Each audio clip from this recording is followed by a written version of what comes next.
Les impressions sont, j'allais dire, positives. Ça, c'est la deuxième édition de ce forum. Le premier en 2023 qui s'appelait Conclave du génie scientifique congolais. Et le second, le forum du génie scientifique congolais. C'est un signe que le Congo, s'il investit dans l'homme, dans la science, dans la technologie, dans le savoir, puisque la plus grande richesse d'un homme, c'est l'intelligence. Il y a des pays qui n'ont pas de matières premières, non ni café, ni huile de palme, ni thé, ils n'ont pas de cuivre, d'uranium ou quoi que ce soit. La Corée, par exemple, Corée du Sud, le Japon, qui domine toutes les routes du monde, ne produit pas du cuivre, ne produit pas de l'étain.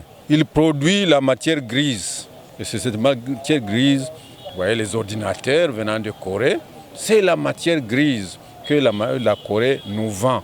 Quand nous voyons ce que fait l'Amérique, ce que fait l'Europe, le fait de bombarder un pays à 10 000 km avec précision, ce que fait la Russie aujourd'hui avec ses missiles supersoniques, c'est la science, c'est la technologie.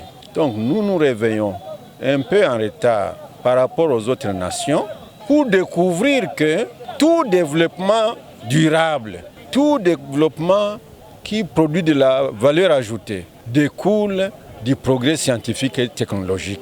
Et ça, il faut que les fils du pays se l'approprient. Il faut que les fils du pays intériorisent cela. Que ce ne soit pas une science rhétorique, que ce ne soit pas une science théorique, de syllabus, on parle français. Non, ça doit être une science vécue au quotidien, de sorte que ça transforme la qualité de vie de l'homme. Les projets sont tous innovateurs, ils sont inventeurs. Vous savez, l'avantage ici, c'est que vous avez divers domaines d'application scientifique et technologique, des recherches conduites par les fils du pays et les filles du pays.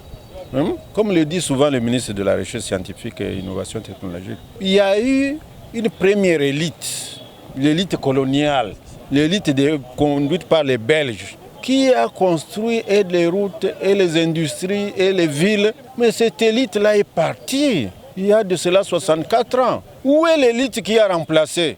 Nous avons remplacé cette élite par des gens qui parlent français. Avec ça, on ne peut pas avancer. La pauvreté endémique, quitter l'état de pauvreté endémique que nous connaissons aujourd'hui, où les Congolais vivent au Njombo le soir. La formation éloigne l'obscurité, l'obscurantisme. La formation permet à l'homme de découvrir des horizons nouveaux sur lesquels il va se projeter pour son mieux-être. Une science qui ne permet pas à l'homme d'arriver à un mieux-être est une science morte. Donc, notre science, la science que nous apprenons, que nous enseignons dans les écoles, dans les universités, doit conduire le peuple congolais à un mieux-être. Et donc, la jeunesse, et c'est là que je déplore la qualité de l'enseignement donné aujourd'hui dans nos écoles et dans nos universités. La qualité n'est pas encore au beau fixe. Il faut que l'État déploie suffisamment d'énergie, d'efforts pour que nos écoles soient des écoles d'excellence. Pas des formations populaires où tout le monde sort avec un diplôme à Longuinaye. Non, on reçoit des diplômes sur des bases sentimentales. Tribus, religion, politique, ainsi de suite, sexe. Donc il faut que l'excellence domine sur le sentiment.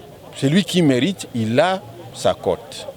Donc il faut pour cela axer la politique nationale sur une formation de qualité, une formation d'excellence. Et ça, c'est la jeunesse qui va en profiter pour booster le niveau de développement de notre pays.